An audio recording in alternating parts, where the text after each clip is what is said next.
குறைந்த விலையில Hyundai i10 car வந்து தற்போது விற்பனைக்கு வந்திருக்குங்க. அத பத்தி தான் இதுல பார்க்க போறோம். நீங்க பார்த்துட்டு இருக்க இந்த Hyundai i10 ஸ்போர்ட்ஸ் கார் தாங்க தற்போது விற்பனைக்கு வந்திருக்குங்க. ஆட்டோமேட்டிக்ங்க. என்ஜின் வந்து பார்த்தீங்க அப்படின்னா பெட்ரோல் என்ஜின்ங்க. இந்த கார் வந்து பார்த்தீங்கன்னா 2012 காருங்க. சிங்கிள் ஓனர் ஓட்டிய காருங்க. இன்சூரன்ஸ் வந்து பார்த்தீங்க அப்படின்னா கரண்ட்ல வந்து ஃபுல் இன்சூரன்ஸ் லைவ்ல இருக்குங்க. மொத்தமாவே வந்து பார்த்தீங்க அப்படின்னா 40,000 கிலோமீட்டர் வரைக்கும் வண்டி ஓடி இருக்குங்க. சர்வீஸ் ரெக்கார்ட் எல்லாமே பக்காவா இருக்குங்க. எல்லாமே வந்து கம்பெனி சர்வீஸ் ரெக்கார்ட் மட்டும்தாங்க. இந்த கார்ல வந்து பார்த்தீங்க அப்படின்னா ஆட்டோமேட்டிக் டிரான்ஸ்மிஷன் இருக்குங்க. ஏசி ஒர்க் ஆகுதுங்க.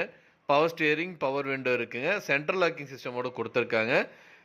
இன்பில்ட் மியூசிக் சிஸ்டமோட வந்திருக்குங்க. யூஎஸ்பி ஆக்ஸ்க்கு சிடி டிரைவ் எல்லாமே வந்து போட்டுக்கலாங்க. ரிவர்ஸ் சென்சார் கேமராவோட இருக்குங்க. டயர் வந்து பார்த்தீங்க அப்படின்னா பிராண்டு நியூ டயருங்க. இந்த காருக்கோட ஒட்டுமொத்த விலை மற்றும் இந்த கார் அமைஞ்சிருக்கிற லொக்கேஷனுக்கு ஸ்க்ரீனில் டிஸ்பிளே இருக்கிற கான்டாக்ட் நம்பருக்கு வந்து கால் பண்ணுங்கள். மற்ற டீல்ஸ் எல்லாமே சொல்லுவாங்க. நேரில் போய் பாருங்கள். கார் பிடிச்சிருந்து அப்படின்னா தாராளமாக வாங்கிக்கலாம். மேலும் விவரங்களுக்கு ஸ்க்ரீனில் டிஸ்பிளே இருக்கிற நம்பருக்கு வந்து கால் பண்ணுங்கள்.